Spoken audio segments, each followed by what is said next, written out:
To add PayPal to your Revolut account, start by opening the Revolut app on your mobile device.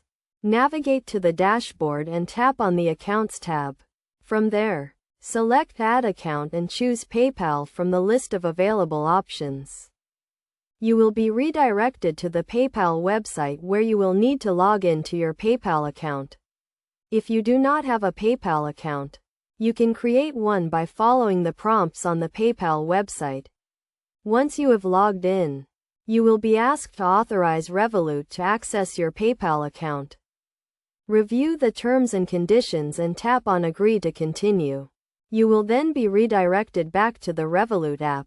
Your PayPal account will now be linked to your Revolut account and you can start using it to make payments and transfer funds. To make a payment using your PayPal account, go to the Payments tab in the Revolut app and select PayPal as the payment method.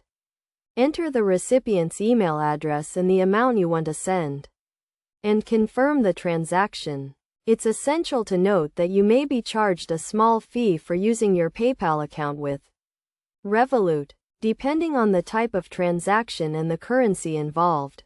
You can check the fees in the Revolut app or on the Revolut website. Adding PayPal to your Revolut account is a convenient way to expand your payment options and make it easier to send and receive money. By following these steps, you can quickly and securely link your PayPal account to your Revolut account and start using it to make payments and transfers.